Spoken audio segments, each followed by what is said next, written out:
Welcome back to Living Resonance. I'm Munifa, and today we're exploring the cosmic current of the gene keys and the lunar cycle so you can cultivate your voice, live your genius, and weave your legacy in harmony with the current frequencies. So, we are currently in the lunar phase of the new moon in Aries. And I know I said that on the last one, but I was lying. It was full moon in Libra.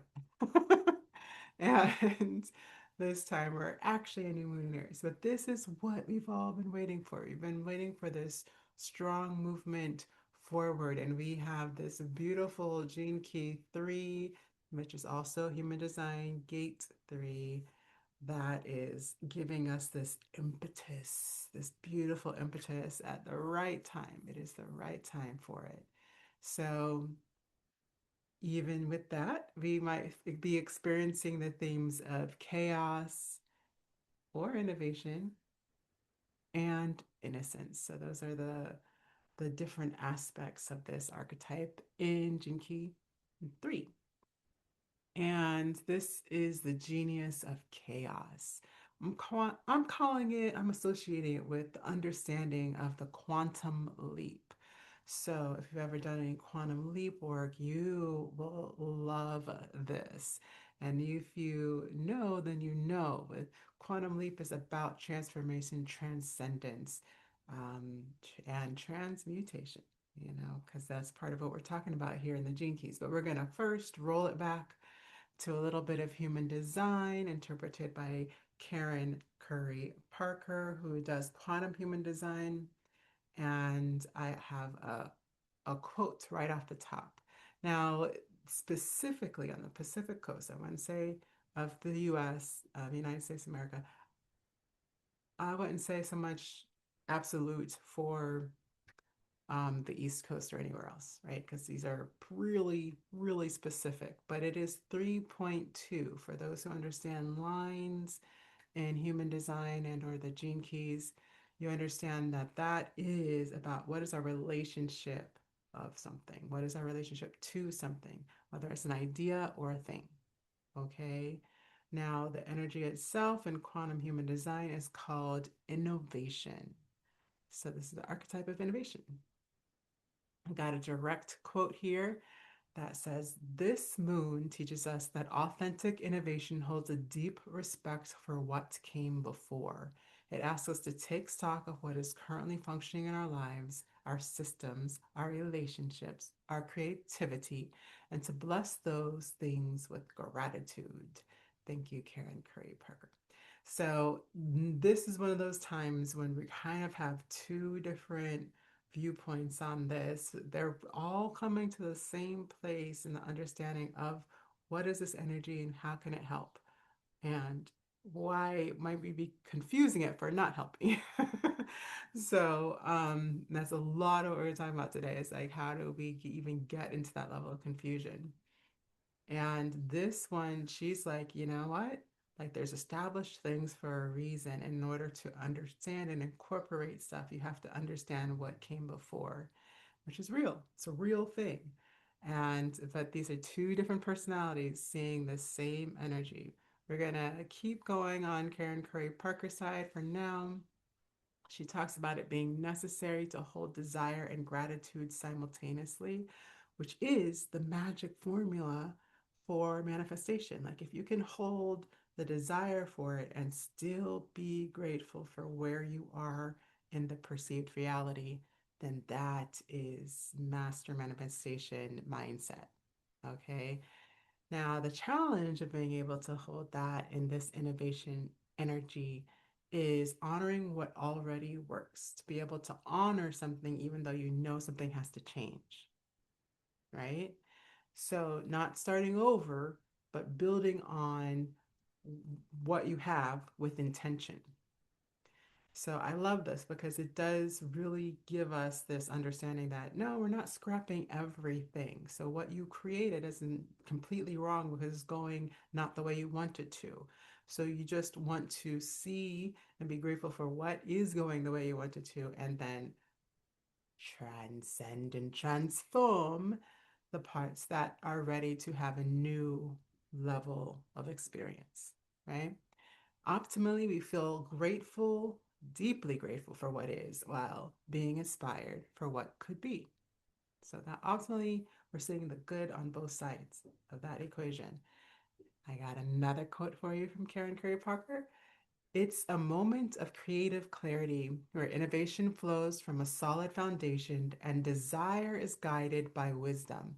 This is a time to confidently build the new by honoring and evolving the best of the old.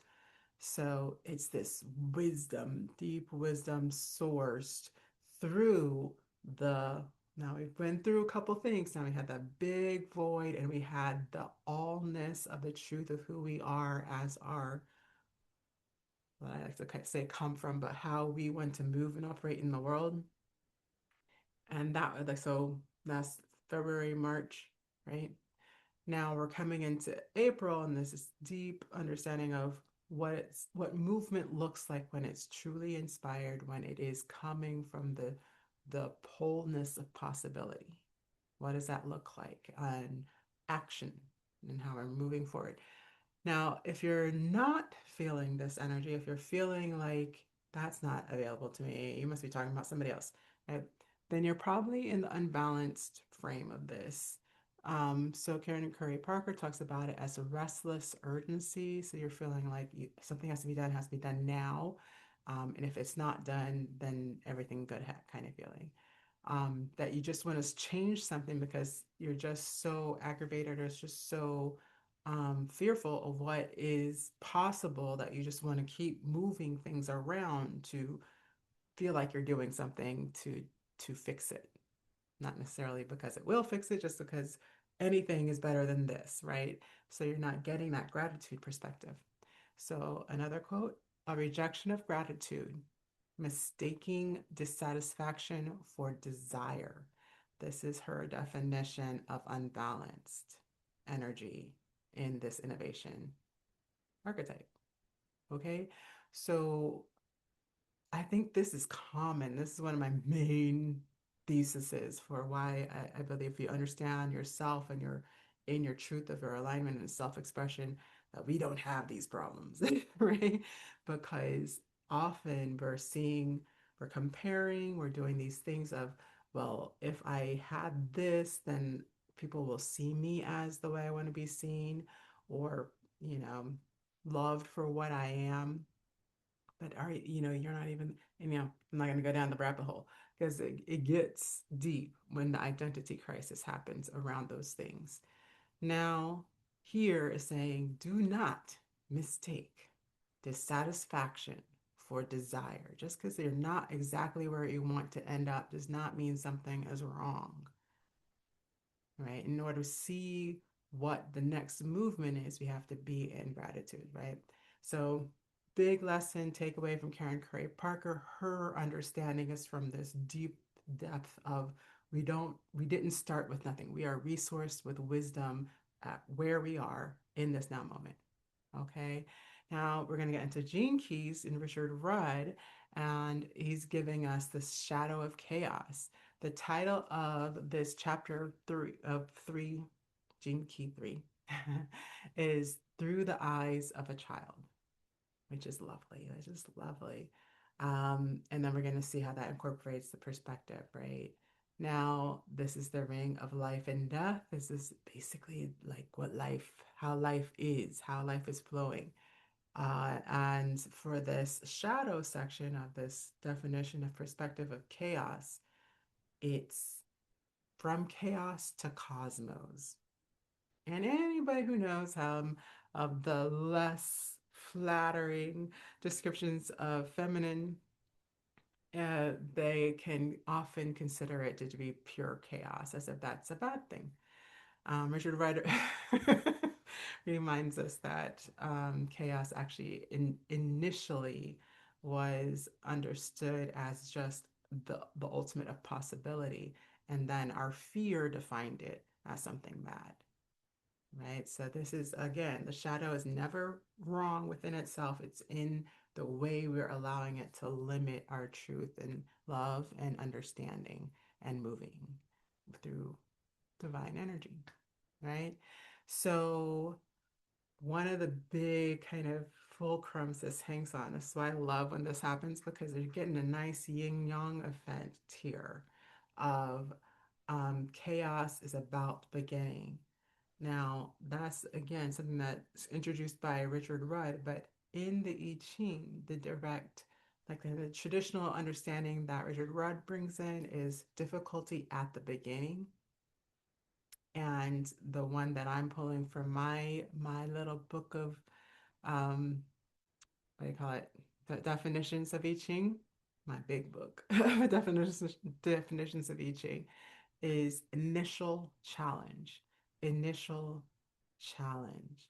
And this is something we talk about a lot in vocal alchemy, that the beginning of something always requires more energy. And this is why I'm using all of these definitions because I think it's easy to think, well, having to give up a lot of energy is bad, or that having challenge every time you start something is hard or bad, right? Or that there's difficulty at the beginning, that it's me automatically means something bad. But again, if you have an understanding of lines and kind of facets of archetypes, there's never just one way to see a thing, which you're going to get into in the gift, right? So it's important here to start to see that we have this side that is about honoring the old, and then we have this side that's like there's something coming, and you have to be able to feel it coming and integrate it. And that's the initiation. That is this beginning they're talking about. So for shadow, chaos is giving us energy of seeing things as we have to survive, right? And Richard Rudd goes into the whole evolutionary thing of a single cell and moving into um, organized cells. And if we're only seeing that as the only reason they did it was survival, kind of a Darwin-esque thing, then we're living in a shadow. In other words, that we must, beat other people out in order to live, this competition feeling. And in there, in that seedness of that feelingness, of that perspective, is this idea that we can't trust that this was on purpose, that there was an intentionality in life becoming, and single organisms, single cells becoming organisms, that us being here was a thing that was supposed to happen instead of just a big mistake, right? Um, and so, because of a lot of the science, because of even religion, he talks about how we are conditioned again by society, how we grow up, even trauma in an environment, to think of competition instead of cooperation being the way we survive. So it's this fear of dying ultimately, that we won't survive, or that survival itself, the point of living, is based on chance. Like there's like a oops, so just it's equally oops, we could be just poofed off the planet, right? And there's an argument for that, right? But in this understanding, is perceived as shadow. Yeah. The programming partner, which is the opposition, so it is the axis of what else are we understanding here, is corruption. It's thinking that we can only survive by ourselves and just by ourselves,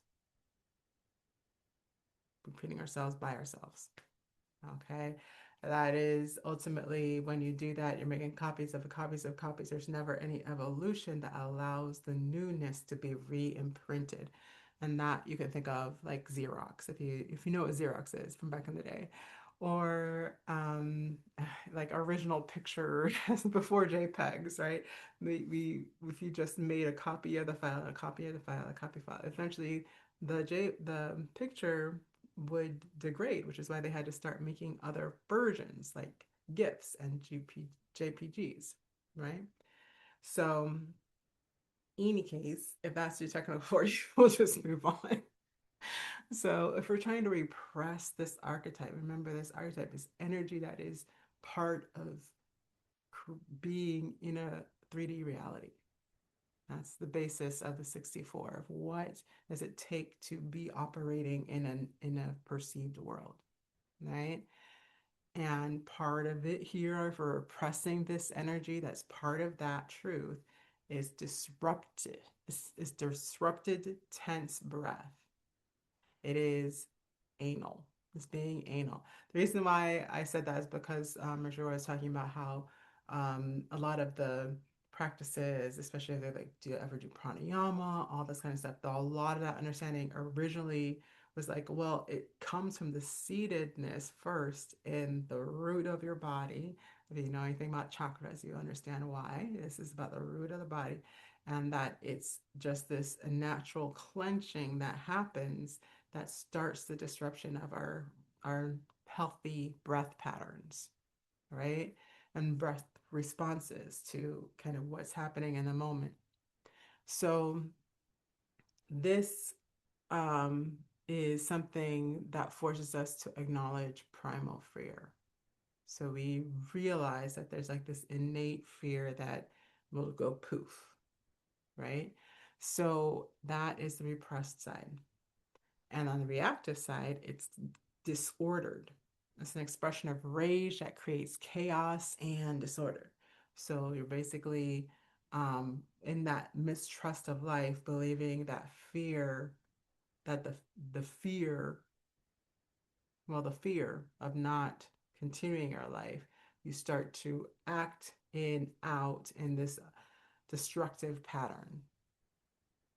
So um, essentially, like most people are in this fear really think they are fixing something, right? But if you're reacting in fear, you're reacting in separation, you're not allowing the inclusion of what it takes to transcend, right? So this is a natural um, devolving, right? So that's what destruction is. It's not maleficent. No, something like that.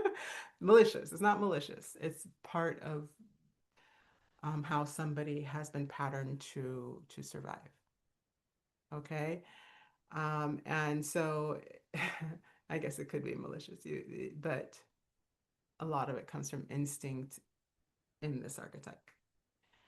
And there's a point for that. We evolve for a reason. So the point of this ability to just live in or drive yourself from a chaos and disordered way is that ability to open up to new possibilities means that you have to come from a place where something is known to something is unknown. And so, if you are evolving, if you're moving into the gift experience of this archetype, if you're living a manifestation mindset, then you're open to all the possibilities. And the more you open, I mean, there's a gradient, right? Sometimes you can immediately get there, but a lot of us, you're gonna like gradually shift toward the light kind of feeling. And so when we're doing that, eventually we're opening and opening and opening. And anybody who's done this, especially in real time, there's kind of this anxiety and this fear that comes up. It's like, no, I can't let go. No, I can't relax. No, I got to clench my booty, right? It's all that feelingness. And so you have to use your conscious connection. And a lot of the work we do here for vocal alchemy and Oman's method is about getting back to the place where we can relax and unclench and receive the possibilities. And here he talks about how the more you allow that to happen, the more you open to the chaos. Yes, the chaos, it starts there. The more you'll actually see the patterns that are creative, that are moving into the next version, which is the innovation. And here he also talks about how play is essential, our understanding of play, which is why he names the chapter Through the Eyes of a Child, right? So come to me as a little child, right? This is the understanding that if you want to live in kind of the bosom of Christ, in this consciousness of you are welcome and you are loved, right? Instead of you are an accident and oopsies, I hope you don't poof, right? then you must have the mindset of a child. You must be able to play with the possibilities and the craziness of chaos. Okay. And so this is when we shift in this possibility of the genius here, the genius of the gift. The gift in Gene Keys is that culmination of the energy in the creative flow. And here it's called innovation, the end of island mentality. So again, a single cell doing it on its own forever and ever and ever, or adding itself, integrating itself into a greater organism that we can all have more possibility available to us by working together. And so immediately, like he starts talking about this understanding, and that I had this flash of, yeah, this is about preparing for the quantum leap because it's scary in that space, which is why I developed my work. Because if we're not allowing ourselves to live in the I have no idea what's going to happen, then we're not allowing ourselves to see the true fruition, the true manifestation possibilities. And so we're allowing ourselves to be influenced by our environment, which is how the single cell becomes an organism. It starts to recognize, oh, there's something else here that can house and allow me to just do this one thing that I like to do. Right? And so that's how they start working together. So of course, like, I wanted to get away from the whole cell analogy, but it works, okay? It does work but it's also this understanding that it's the environment itself. So anybody who's done anything with Bruce Lipton's work or Greg Braden's work, Dr. Bruce Lipton, is Greg Braden a doctor? I think he is. Um, I don't think he's his moniker anymore. But what I'm saying, they have been talking about this for a while, and actually, Greg Braden has been on this huge understanding that of understanding the essence of who we are is divine. So we are not believing that there is nothing that supports our life because it creates this level of destruction. It creates destructive systems, destructive societies, destructive family dynamics. All of these stuff comes from this understanding, this feelingness of not being important. And if you understand yourself, even on a science level, with a quantum understanding, you'll understand way different. There's no way you can be an accident. Like there's the chance of you being here amongst all the sperm and egg possibilities up until now is very low, much less that you're still here, right? If you're here, you're here. And that how old of whatever age you are, not everybody makes it this far. I don't care what age you are, right? So that's not an accident. That is not an accident, right? If that understanding, we understand that in order for us to be in that ultimate realization, that fullness of life, in that survival from a proper perspective, we must transcend to include. Now, Ken Wilber talks about transcending and including, which is, I don't even know who tossed that at first. I don't know if one was influenced by other. I don't think so, because I think they were writing their kind of thesis on both sides when they both talk about this at the same time. So I believe it's a download, right? It was a download from Richard Rudd. I believe also that it's more of a download situation from Ken Wilber and bringing these theory of everything together. So if you are a DEI person, then I, I hate to say the word should, but I think you should love this. I think you should love this. Transcending to include. In order for us to be inclusive, we must transcend old ideas of needing to be separate. And it's huge because for me, again, it happens on both sides. Like, yeah, there's a reason why history is a history. And then, yeah, there's a time to become something different. And we like one thing has to recognize the other and then choose for the new life evolution. So, innovation requires you to think for yourself. You have to be able to sense for yourself that you're moving in the right direction. So, in some ways, it is autonomous because without that choice, the whole does not happen, right? And ultimately, it is integrative. So, it integrates everything. So, to be able to think beyond your current worldview and collective vibration, that is what it means to think for yourself. Because there's plenty of people who think, well, the science is the proof that we have had up until now, and that was the first church, so they must know what they're talking about. These ideas, there comes a point where you have to decide for yourself what is creative for you, what is going to bring you into more life, right? Um, and so Richard right here makes a distinction between optimism, creativity, and transcending. Right? Optimism is like, oh, it'd be nice if this happened. I think it's totally possible. It's totally possible. You can see how that's kind of an external. Hopefully, somebody will do something to make that happen. It's not creativity. In other words, it's not something generative that is only because you did something to make it happen. It is transcending within the same. He talks about DNA, he talks about the cells, he talks about the thing, same thing. The same archetype is what I ended up with through life force energy, sensing how life will continue as you is the choice to innovate. Okay. So innovation requires cooperation through the new and must be integrated into the larger grouping or organism to be considered innovation in Richard Wright's definition here in the key, right?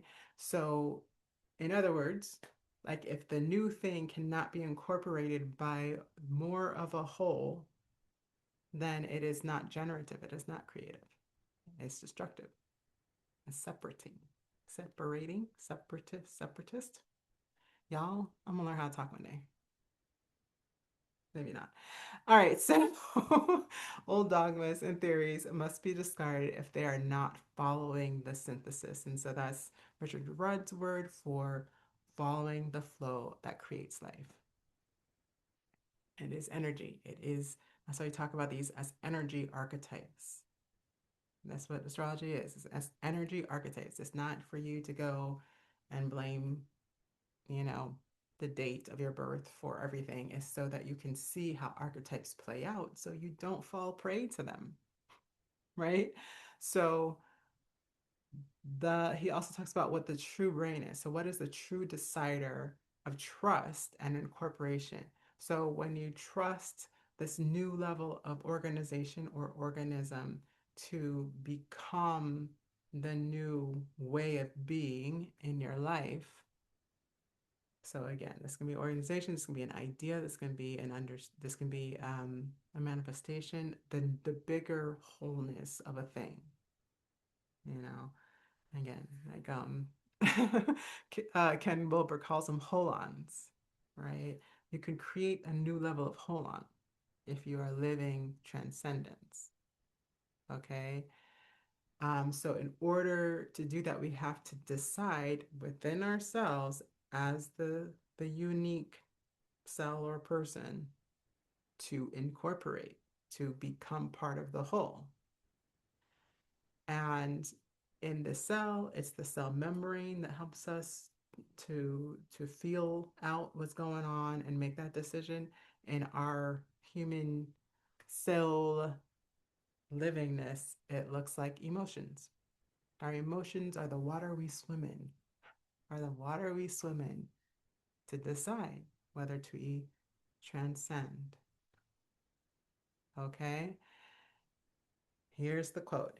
It is not we who make this decision, but life. These codes are already waiting inside us, threaded along those mazy pathways deep within our DNA. This is the sacred secret. Life is designed to keep on innovating, and the old human with its single celled island mentality has had its day. He's pretty, he gets pretty serious about those things. But right there, it tells you right there, we don't make this decision, life does. Being able to be in connection, understanding of what life is through you, which is love. So, love is connection, is true understanding that we are source and with source and held by source. When we have that understanding, life is known to us, how it wants to move, how it wants to flow, how it is, because it always is evolving. This is why I did that kind of deep dive on I Ching, because it's the book of changes. It's telling us life will continue to change. And what stays the same, Karen Curry Parker, will be incorporated, will be made into the new. And that is like if you've done any deep work on I Ching, that's how it works. You have a symbol that is staying the same, and you have the symbol that is evolving, and that you can choose how it shifts and moves into the next evolution. So that's my little 2 cents on this.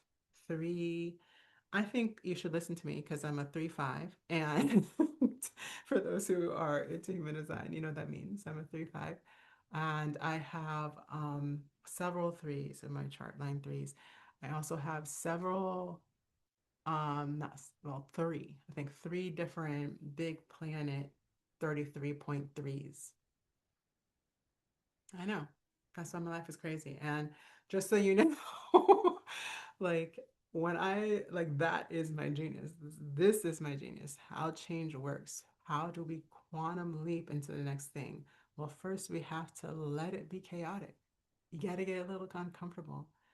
And then we can allow ourselves to root into what always is energetically, but we won't even find that rootedness without the openness to the possibility that it is there to hold us, that it is there to support us, that it is here to continue to prosper your life. Otherwise, you would not be here, right? Even if it looks bad, even if it looks bad. So in the city, SIDDHI, the higher heavenly experience of this energy is called innocence, and it's coming back to understanding that that pure feeling of the eyes of a child at play, right? That nothing is actually, sometimes is that's what you're looking at, like nothing is actually happening, that the child is not actually doing anything, but something's happening. They're telling their story, like life is happening for them, right? So there's that piece. Now we have journal questions. So one of these, this first one is from Karen Curry Parker. You want to write these things down because I'm telling you, I just kind of did a little meditation myself and it totally shifted me out of nonsense. Okay. First question: what am I longing for that feels like an authentic next step, not a rejection of the present? So it's bringing back up that idea that um, this what is it? What was she saying?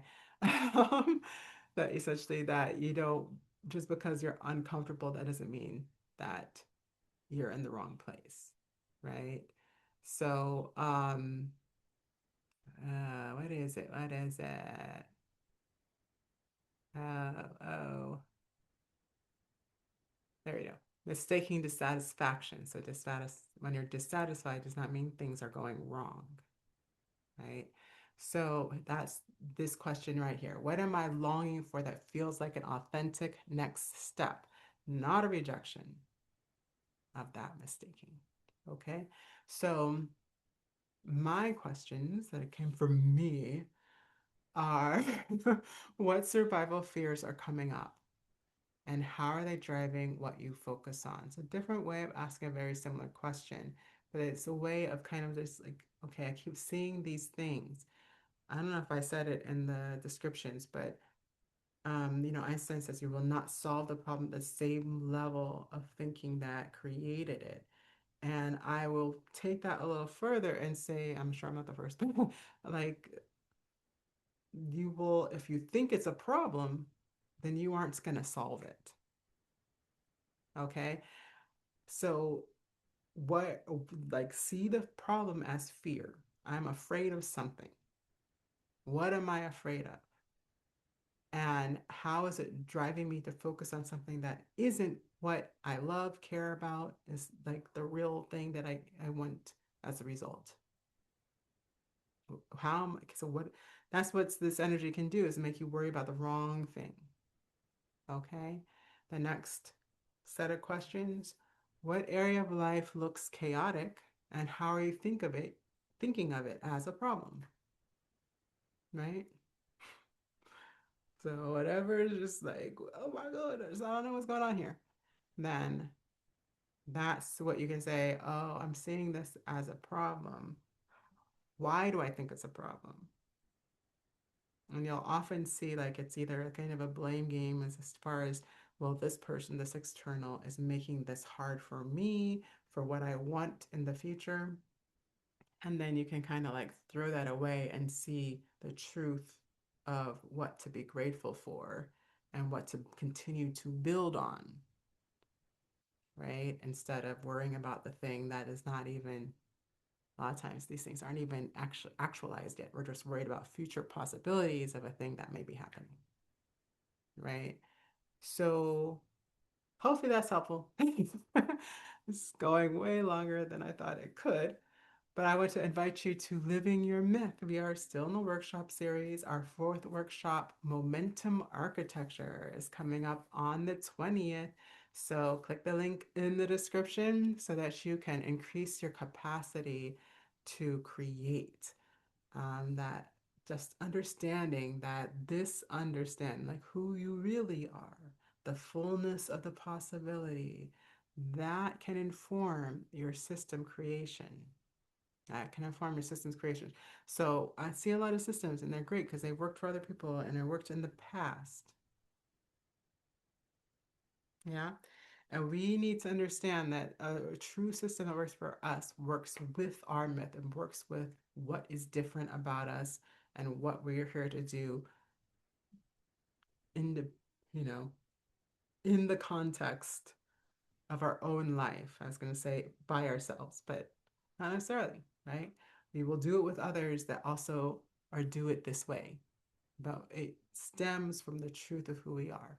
Our myth is the unknown of who we are, but it's still very much a part of us, which is why we need to be open to the chaos. We need to be open to the other possibilities that we haven't even considered ourselves to be yet, because when in that understanding is the evolution, is the transcendence into the best people that we can be, doing the thing we do so much more than would be possible if it was only about what we weren't grateful for, what we were afraid of being, right? So yeah, so there's that. So you'll find that link in the description and also the Gene Keys link because Richard Rudd knows how to talk about his own stuff. And so if you go and check it out on Gaia, I'm sure you'll love it. I'm sure you'll love it. I'm sure you will. So hope to see you there and see you at the Living Your Myth workshop on Monday. Have a great rest of your evening or day, depending on where